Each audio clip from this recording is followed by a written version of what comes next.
What's up, guys? Welcome back to the Sports Degenerate podcast.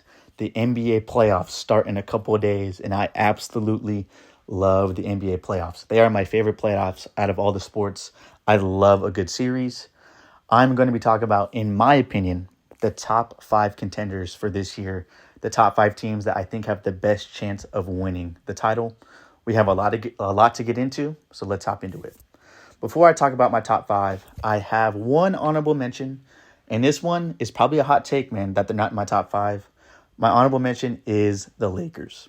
I know a lot of people have the Lakers in their top 5 contenders, and I totally understand it. They have LeBron and Luka. I get it. I just have more concerns about the Lakers than the teams in my top 5. The Lakers are only 17th in points per game, scoring under 114 points. They are also only 16th in defensive rating, with a rating of 113. So they're about league average, a little bit worse in the offense and defense. They are bottom 10 in both steals and blocks. They rank 17th in second chance points allowed, allowing over 14 per game, which is below average.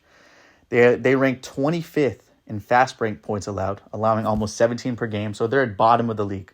Teams score a lot of fast break points on them. And they are middle of the pack on points allowed in the paint, allowing almost 50 per game. So they're just a little bit below average defense. They're not the worst, but they're just not very good defensively. And we've seen Luka struggle to play defense in the playoffs every single year of his career. Every single year of his career, man. Reeves is an average defender, but nothing special. And LeBron is an old man. He's not going to be able to play all out on every single defensive possession at this point in his career. They also aren't great when it comes to offensive stats either. They only rank 13th in three-point percentage, shooting only 42%. And they only get 35% of their total points off of three-pointers, which ranks 15th. So they just don't shoot the ball well, which means they're not going to put up a lot of threes. They might run into some teams that shoot the hell out of the ball. They might have trouble with that. And they rank 22nd in points off of turnovers, only scoring 14. So a lot of their points are half-court setup offense points, and a lot of them aren't even three-pointers. So it's a very slow offense that gets a lot of twos. In the playoffs, I don't know how good that's going to be with a bad defense. That would work with the team that has a good defense, but they don't have a good defense. Another big concern for me is the Lakers' size. They don't have a true center on their roster. Jackson Hayes is average at best, and Jemison has no experience at all. That is really going to be a challenge for the Lakers.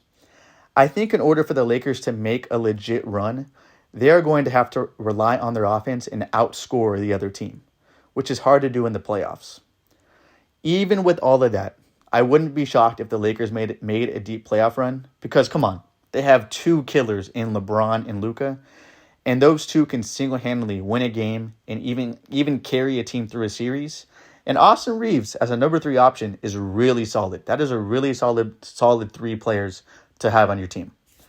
But with the Lakers' mediocre defense combined with their lack of size, I can't put them in my top 5. But like I said, they can definitely prove me wrong, and I wouldn't be shocked if they make a legit run.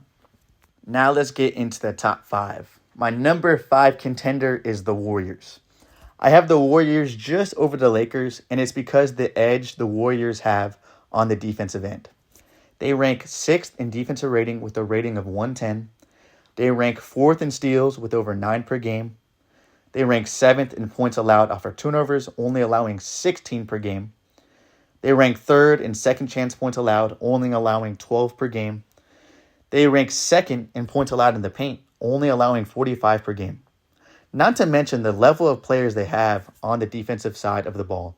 Jimmy Butler and Draymond Green, who are some of the best defensive players in the playoffs of all time. They also have Gary Payton Jr., who has proven he can guard elite scorers in the playoffs in years past. Now let's talk about their offense. Points per game wise, they aren't too far away from the Lakers. They only rank 19th, scoring 113 per game, which isn't great. But we all know it's the Warriors, so they are going to shoot the hell out of the ball. They rank 2nd in three-point percentage, almost shooting 47%. They also get 40% of their total points off of three-pointers, which ranks 2nd. That's great. You want to see that. You want to be able to shoot the ball in the playoffs. They also rank 3rd in points off of turnovers with over 17 per game. They're converting their turnovers into points very successfully. So the Warriors have a great defense and great three-point shooting. That's hard to beat in the playoffs. My only concern with the Warriors is that they lack experience. Obviously, Curry, Green, and Butler have more playoff experience than almost anybody. But other than that, the Warriors roster is very fresh. I like Kuminga as a player. He's very gifted and could potentially bloom into something special. But he's very raw and lacks experience. And we don't even know if Kuminga's going to play. The whole situation with Kerr benching him. So I don't even know if he's going to play, but I had to bring him up.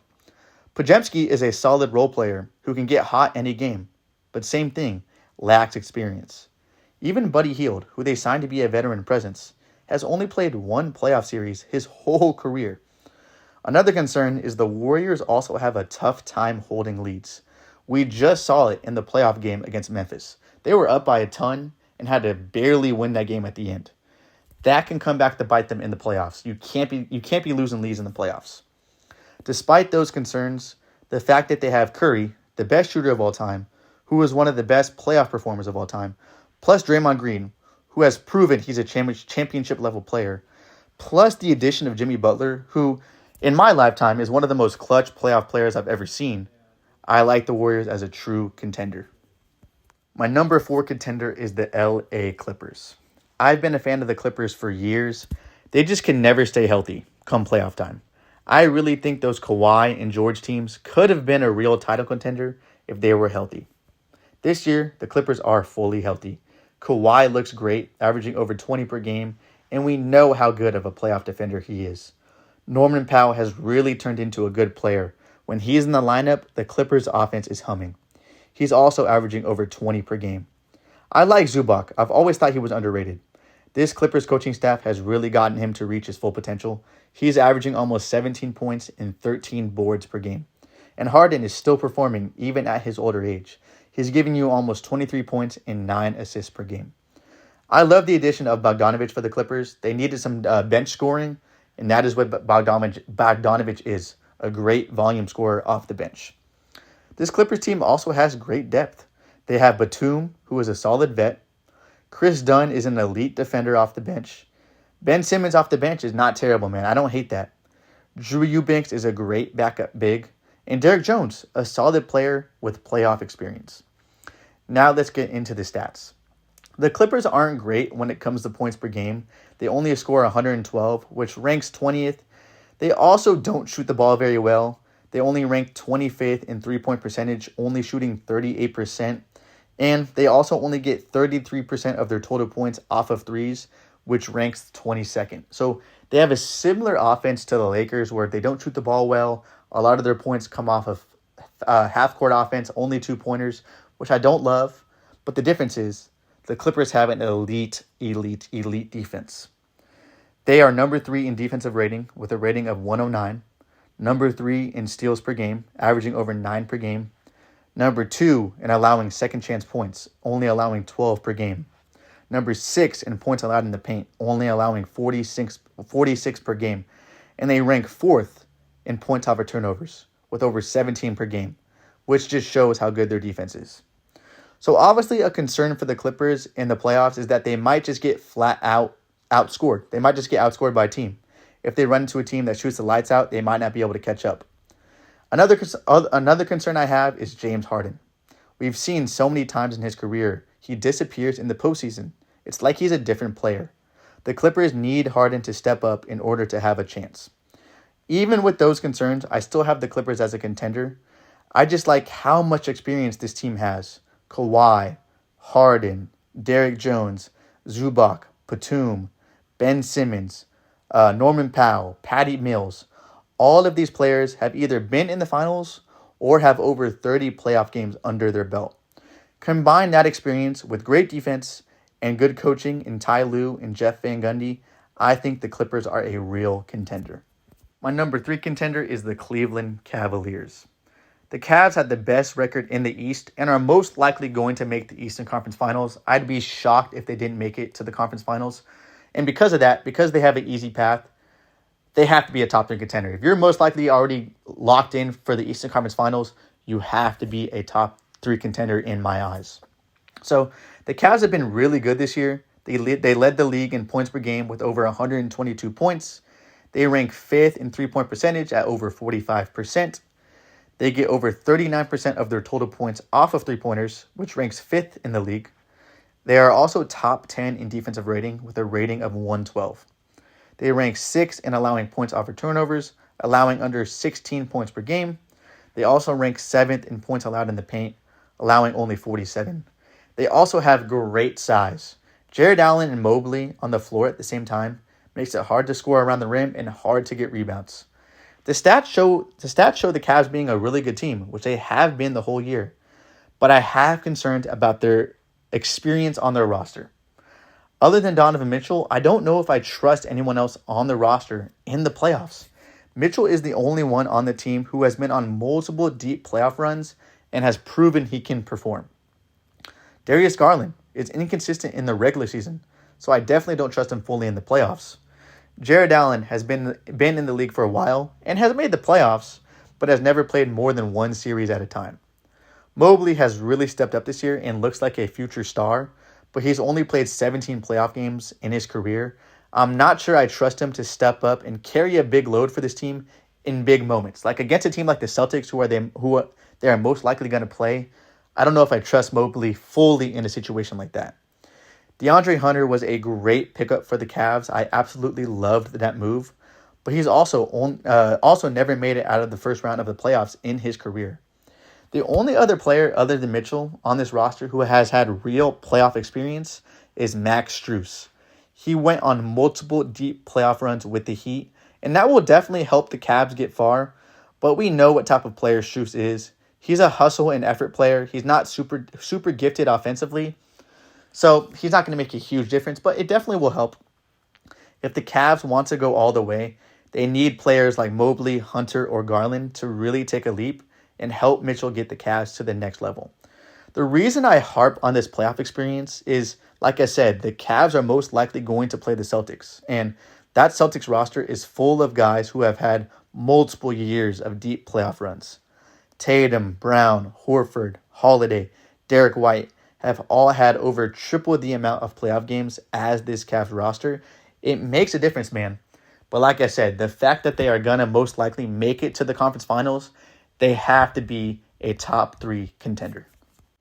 My number 2 contender is the Cavs' most likely opponent, the Boston Celtics. Even though the Cavs had the best record in the East, the Celtics are the best team in the East, no question. The Celtics cleared the Cavs in almost every single stat, and they basically have the same roster as last year's championship team. Nothing has changed.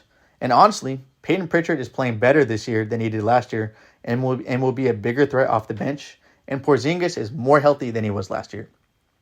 And we all know about their offense, so let's talk about that first. They rank 8th in points per game with over 116.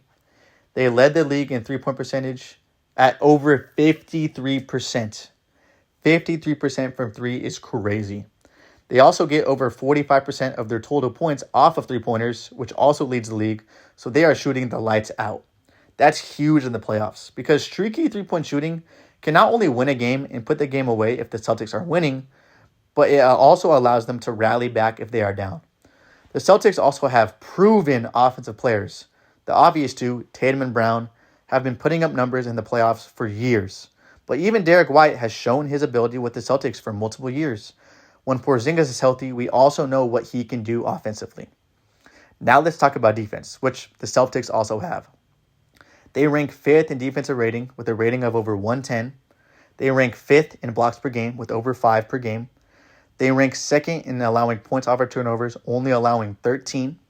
They rank 4th in second chance points allowed, only allowing 12. And they rank 5th in points allowed in the paint, only allowing 46. And it's not just the numbers. We've seen Jrue Holiday lock up elite point guards his whole career. Derek White has been an elite defender in the playoffs his whole career. And Jaylen Brown, we just saw him guard Luka last year in a playoff series and keep him in check for the whole series. But we can't be all positive here. Let's talk about my concerns I have with the Celtics and reasons why the Cavs could potentially beat the Celtics. Reason 1. The Celtics are notorious for losing focus and blowing leads in the playoffs for basically all of Tatum and Brown's career. That's eventually going to make a difference and cause them to lose. They have to get that in check and they can't lose focus. And offensively, The Celtics live and die by the three-pointer. And there is a possibility that they just can't find a rhythm for a couple games, which can cause them to lose a series. Because streaky three-point shooting, you can be streaky hot, which the Celtics usually are, but you can also be streaky cold and can't hit a shot. That's a way the Cavs can beat the Celtics. And lastly, I have concerns about the Celtics' size. All they really have is Porzingis and Horford. Those guys are solid, but they have no one to step in and give those guys a breather. Luke Cornett is all they have, and that's not going to cut it. The Cavs have good size, man. So the Cavs' size is definitely going to give the Celtics trouble. The Cavs can definitely give the Celtics a good series. I think it's going to be a good series, but I got Boston in 6 going to the finals. My number one contender, no surprise to anyone, the Oklahoma City Thunder. They have the best record in the league this year and have looked really, really good. SGA is playing on another level and can single-handedly win a game by himself if he needs to, and he's elite on both sides of the ball. And they have good size with Hartenstein and Chet, and Jalen Williams is a solid number 2 option. And their defense is insane. Wait till you hear these stats. They are number 1 in defensive rating with a rating of 106. They are number 1 in steals per game with over 10 per game.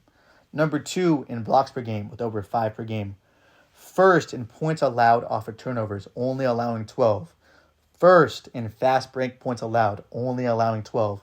First in points allowed in the paint, only allowing 42 per game. This defense is insane, guys. Insane. Offensively, though, is where I have concerns. They are 4th in points per game with about 120 points, but a lot of their points come off of 2 things. Good defense and 2-pointers, because they do not shoot the ball very well.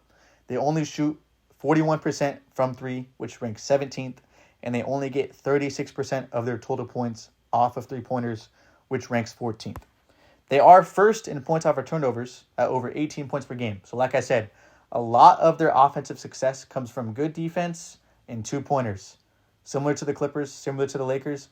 But like I said with the Clippers, if you have an elite defense, which the Thunder do, you are able to get away with not shooting the ball very well. Another big concern I have with the Thunder is they have no veterans on the team. Alex Caruso is the only veteran that plays for them. Other than that, they lack playoff experience. SGA has been in the playoffs before, but not many games. But I trust SGA. SGA is a great player. But other than that, Lou Dort, Chet, Hartenstein, Jalen Williams, none of these guys have a ton of playoff experience or even proven that they can perform in the playoffs. And that kind of worries me because you got teams like the Clippers and the Warriors who also have good defenses that have the experience. So I kind of have this weird feeling that the Thunder aren't going to make the playoffs. I think they're a little too young. I think a team that has good defense could beat them. But I have to put them number 1 because this team ceiling, if the Thunder hit their ceiling and perform like they were in the normal season, they will clear everybody. They will win the finals. They will clear the Celtics. They will clear everybody because this team's potential is insane. That's why I have to put them as the number 1 contender. But I could definitely see the Clippers and the Warriors beating them. And even if the Celtics make the finals, I could see the Celtics beating them. But no matter what series they're in, it's going to be a great series. That's why I have them at number 1. So those are my top 5 contenders, guys.